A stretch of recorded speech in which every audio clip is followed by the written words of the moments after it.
Assalamualaikum dan selamat kembali ke FTV. Maaf minggu lepas kita dapat hasilkan rangkuman berita tapi tak apa, minggu ni kita ada banyak berita-berita menarik. Dan kita mulakan berita minggu ni dengan ini satu berita daripada Korea Selatan.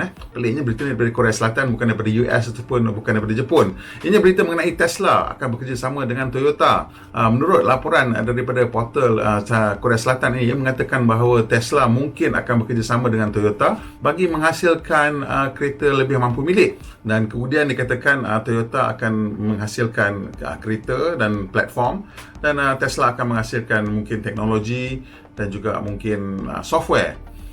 Jadi laporan ni agak dipersoalkan jugalah, ramai mempersoalkan berita ini kerana bukan apa, Tesla sudah pun merancang untuk menghasilkan kereta elektrik mampu milik yang sekarang ni belum ada nama lagi. Ada yang mengatakan Model 2, ada yang mengatakan model apalah, tak kisah namanya. Tapi ini disasarkan akan dijual pada harga sekitar $25,000. Buat masa ini, kereta paling murah daripada Tesla berada sekitar $35,000, dan yang baru ni mungkin akan menurunkan harganya lagi lah. Dan tapi ini satu berita yang sangat menarik kerana semua pakar menyasarkan bahawa pada tahun 2025 harga purata kereta elektrik akan turun ke sekitar 18 hingga $20,000. Itu satu harga yang jauh lebih rendah daripada harga purata sekarang yang berada di sekitar $25,000. Ada berita antara kerjasama Toyota dengan Tesla ni sudah tentu diambil serius juga, walaupun mungkin dipersoalkan kerana Toyota dikatakan mempunyai ekonomi soft scale. Toyota adalah syarikat kereta terbesar di dunia bersama dengan Volkswagen. Mereka menjual sekitar 10 juta unit setahun, dan Tesla setakat ini dikatakan akan mungkin berjaya menjual 1 juta unit kereta tahun ini. Tetapi teknologi pembikinan kereta Tesla bukan kecil anak. Yang dikatakan mereka menggunakan teknologi mega casting untuk mengurangkan komponen-komponen dalam bodi kereta, dan dikatakan mungkin mereka akan mencapai tahap penjimatan yang lebih hebat daripada pengeluar-pengeluar kereta biasa dan tradisional. Apapun, ini satu berita yang sangat menarik. Kita menunggu sama ada ianya akan berlaku ataupun tidak. Berita paling besar minggu ni ialah berita daripada Perodor, iaitu Perodor telah berjaya menjual hampir 58,000 unit dalam suku pertama 2021, dan dalam bulan Mac mereka telah berjaya menjual 4,345 unit Perodor Ativa dalam kurang tempoh 30 hari. Ini satu angka yang sangat bagus untuk Perodor, dan peningkatan kepada hampir 58,000 unit ni adalah kenaikan hampir 30%, itu 29% berbanding dengan 44,977 unit yang dijual pada suku pertama tahun lepas. Mereka percaya angka peningkatan ini didorong oleh Ativa lah, yang menjadi satu model yang sangat menarik kepada ramai pembeli di Malaysia. Pada bulan Mac saja, menurut Dato' Zainal Abidin Ahmad, Ketua Pegawai Eksekutif Perodor, mereka telah berjaya meningkatkan pendaftaran sebanyak 47.3% pada bulan Mac saja, iaitu kepada 24,433 unit berbanding kepada bulan Februari yang mereka mendaftarkan 16,583 unit. Dan menurut Datuk Zainal lagi, 14,574 tempahan untuk Ativa telah diterima setakat ini. Dan kita juga diberitahu bahawa varian AV, iaitu varian paling mahal, mendapat permintaan yang kukuh dengan 67% daripada tempahan untuk varian tersebut. Ini menjadikan Ativa SUV compact terlaris di negara pada bulan Mac, dan mereka sebenarnya mensasarkan 3,000 unit sebulan. Jadi jelas mereka telah melebihi sasaran mereka pada bulan pertama. Ini yang berita yang lebih besar ataupun yang lebih penting untuk Perodor sebenarnya ialah tentang penghasilan. Mereka telah berjaya menghasilkan 60,383 unit kenderaan pada suku pertama tahun 2021, iaitu peningkatan sebanyak 23% daripada 49,280 unit yang dihasilkan pada suku pertama tahun 2020. Jadi ini penting untuk Perodor kerana mereka telah menghadapi masalah kenipisan stok. Jadi mereka terpaksa nak build up sikit stok buffer, dan penting untuk Perodor terutama sekali kerana mereka seperti semua syarikat-syarikat kereta lain mungkin akan terkesan akibat kekurangan microchip ataupun semiconductor. Tapi dia kata, Datuk Zainal kata, walaupun terdapat isu semiconductor, mereka yakin masih mampu mencapai sasaran jualan 2021, iaitu sebanyak 240,000 unit, dan mereka juga yakin boleh mencapai sasaran pengeluaran sebanyak 272,000 unit. Kita teruskan dengan beberapa berita tempatan. Jadi mula sekali kita nak mulakan dengan Modernas yang melancarkan RS200 yang telah dikemaskinikan. Kami telah dijemput ke Kuala Selangor untuk mencuba motosikal ini.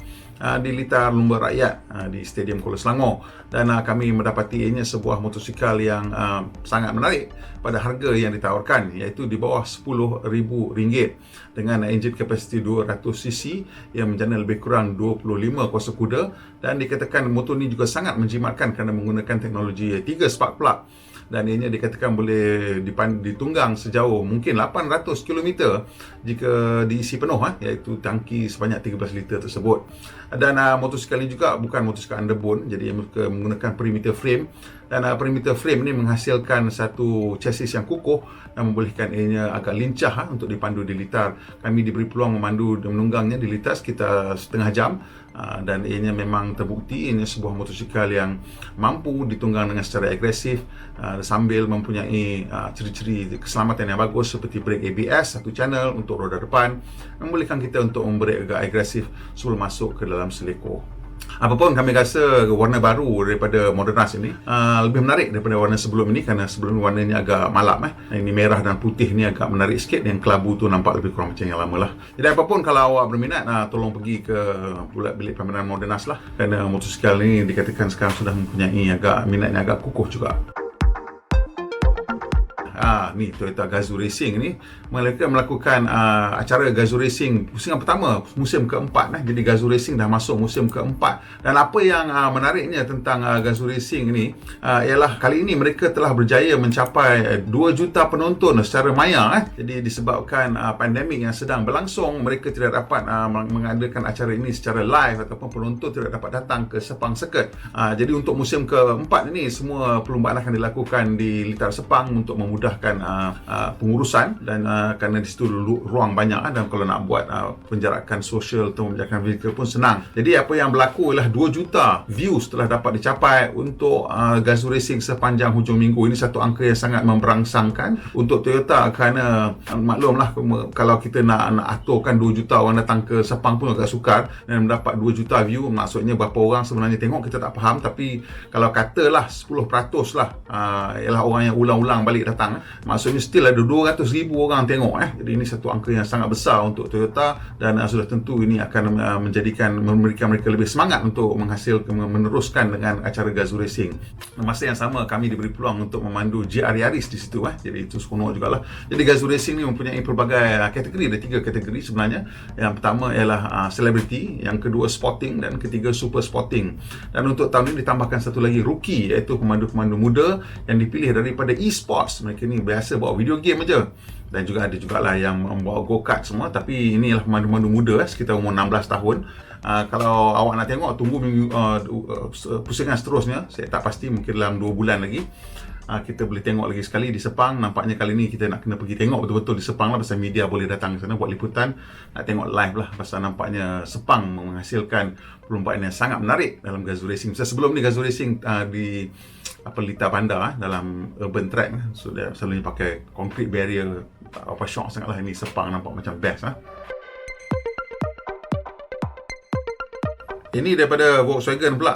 Volkswagen sedang push hard dia punya Volkswagen Passat dia, dan mereka menawarkan percutian 3 hari 2 malam di Pangkor Laut Resort. Bukan kecil-kecil ni, Pangkor Laut ni, resort mahal ni. Juga mereka menawarkan insurans percuma selama setahun bernilai RM5,500 untuk Passat Elegance, dan petrol percuma bernilai RM2,500 untuk Passat R-Line. Jadi percutian ini merangkumi penginapan selama 2 malam untuk 2 orang di Hill Villa, dan juga 3 hidangan setiap hari. Tetamu juga akan menerima satu sesi mengurut selama 50 minit di Spa Village Pangkor Laut, dan juga merangkumi kos perjalanan pergi balik bot laju daripada Marina Island Pangkor ke Tanah Besar dan ulang alik lah. Jadi untuk mereka yang berminat untuk beli Passat ni, untuk Passat Elegant berharga RM181,856, manakala R-Line pula berharga RM203,411. Kami akan hasilkan video pandu uji Passat R-Line ni tak lama lagi.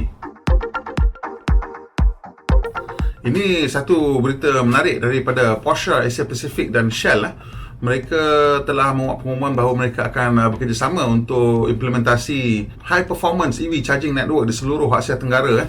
Katanya ini akan membolehkan perjalanan daripada Singapura ke Kuala Lumpur dan Penang dengan menggunakan kereta elektrik. Jadi katakan 6 stesen minyak Shell di Malaysia akan menawarkan DC charger untuk kapasiti tinggi yang boleh mengecharge Porsche Taycan pada kadar 180 kW, dan saya rasa mungkin paling tinggi lah yang ditawarkan untuk public charging di Malaysia, di kedai minyak. Saya tak tahu, mungkin di private punya residence ada, ataupun private punya places ada, ataupun maybe specific untuk certain brand aja. Tapi saya rasa ini yang berada di public space paling tinggi lah. Saya tak pasti sama ada ianya akan hanya boleh digunakan oleh Porsche ataupun oleh sesiapa sajalah.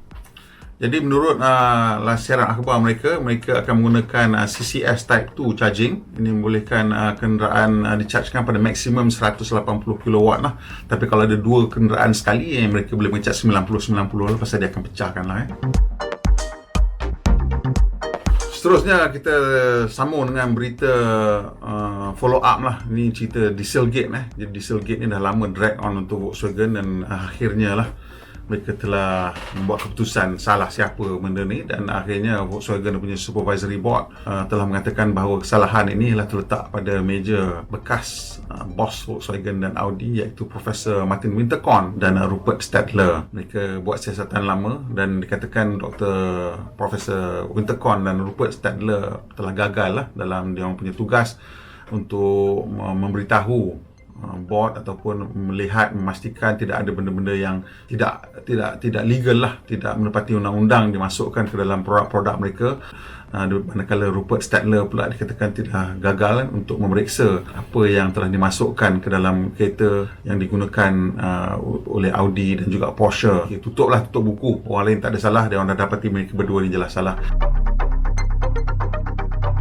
Ini berita daripada Kia pula. Mereka telah menunjukkan EV6 kereta elektrik mereka yang nampaknya sama gaya dengan Ioniq 5 itu. Jadi ini merupakan satu bentuk yang saya kira akan menjadi bentuk masa depan, iaitu sebuah hatchback besar, hatchback bersaiz segmen D, nampak macam segmen D dengan dia punya wheelbase dia panjang, dan ini membolehkan kereta ini menawarkan ruang kabin yang sangat besar dan sangat praktikal dan juga sangat fleksibel. Jadi ruang kabin ni akan menjadi isu ataupun ciri paling penting dalam kereta elektrik, di mana kereta elektrik sekarang mempunyai banyak ciri-ciri autonomous, di mana penumpang ataupun pemandu tidak perlu menumpukan perhatian terlalu banyak kepada jalan. Bila sampai ke tahap 3, tahap 4 sampai tahap 5 langsung tak payah tengok jalan. Jadi ruang kabin itu adalah lebih penting, bagaimana ia boleh digunakan untuk menjadikan perjalanan lebih selesa. Jadi kita tengok kereta ini mempunyai jarak pemanduan ataupun julak pemanduan sekitar 510 km untuk satu single charge. Dan juga menggunakan sistem 800 volt untuk membolehkan charge daripada 10 hingga 80% dalam tempoh 18 minit, ataupun untuk mencapai jarak pemanduan tambahan 100 km hanya memerlukan 4.5 minit atau 4 minit 30 saat. Kereta elektrik biasa dia punya motor ni tak boleh buat kecil sangat. Pasal dia kalau kecil tak cukup power, dia jadi tak efisien. Jadi dia punya tahap efisiensi dia tu, motor tu kena agak besar. Jadi bila motor tu agak berkuasa, kereta ni boleh memecut 0 to 100 km per hour dalam tempoh 3.5 saat, dan top speed 260 km. Jadi kereta elektrik ni top speed tu tak usah tengok lah, pasal dia bila dia top speed dia memang tak efisien lah. Itu pasal Porsche ada gearbox 2 speed untuk dia punya Taycan.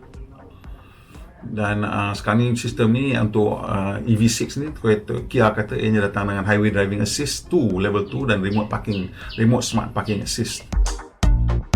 Ini pula daripada Volkswagen. Volkswagen Design telah buat satu gambar teaser acah-acah menunjukkan Volkswagen Taygo, sebuah crossover compact. Saat ni saiz-saiz macam Ativa semualah. Taygo ni sebenarnya bermula dengan di Brazil, diberi nama Volkswagen Nivus, tapi nampaknya macam cantik sangat kan. Dia akan hasilkannya untuk Eropah dan juga mungkin pasaran lain lah di Spain. Mereka menggunakan kilang mereka di Spanyol untuk menghasilkan Taygo, dan katakan akan dilancarkan pada penghujung 2021. Lexus pula telah menghasilkan sebuah konsep elektrik yang dipanggil LFZ. Menurut Lexus, menjelang tahun 2025, mereka akan memperkenalkan 20 kereta elektrik baru, termasuk yang BEV dan juga PHEV lah, dan juga HEV. PHEV itu plug-in hybrid electric vehicle, dan HEV lah hybrid electric vehicle lah. Jadi Toyota nampaknya akan terus kekal dengan PHEV dan BEV, sementara mereka melakukan transition ke elektrik lah. nampaknya kereta Lexus LFZ ni, dia punya reka bentuk dia kekal dengan gaya reka bentuk Lexus sekarang dengan spindle grill tu, tapi of course telah diubah suai untuk elektrik, di mana tak ada lagi lubang jeriji angin lah. Mungkin di bahagian bawah tu ada jeriji angin untuk penunjukan bateri apa sebagainya. Di antara ciri menarik kereta elektrik LFZ ni ialah yang menggunakan pacuan empat roda ataupun semua roda lah, di mana roda belakang menggunakan 2 elektrik motor dan 1 elektrik motor untuk pacuan roda depan. Jadi dia macam rear wheel bias sikit lah dia punya drive dia tu. Okay, dia punya spesifikasi untuk kereta ni ianya mempunyai wheelbase 3 meter, berat dia 2100 kg dengan jarak pemanduan 600 kW, bateri kapasiti 90 kW dengan charging power 150 kW, bateri lithium ion lah, cooling method, maximum acceleration rate is 3.0 to 100 km/h lah, maximum speed 200 km/jam, maximum power 400 kW, maximum torque 700 Nm. Terakhir kita tengok ini satu mini elektrik yang dihasilkan sebagai mini pace setter. Ini kereta mini elektrik pertama yang akan digunakan sebagai kereta keselamatan untuk FIA Formula E. Jadi FIA Formula E ni kiranya satu perlombaan open wheel macam Formula 1 untuk kereta elektrik lah. Jadi ianya akan menggunakan Mini Cooper ni lah, electric pace setter dia panggil, untuk tujuan tersebut. Jadi untuk menghasilkan kereta ni, mereka telah mengurangkan berat lah, maksudnya kereta ni untuk kereta litar kan. Jadi beratnya telah turun ke 1230 kg, iaitu 130 kg lebih ringan daripada Mini Cooper SE standard.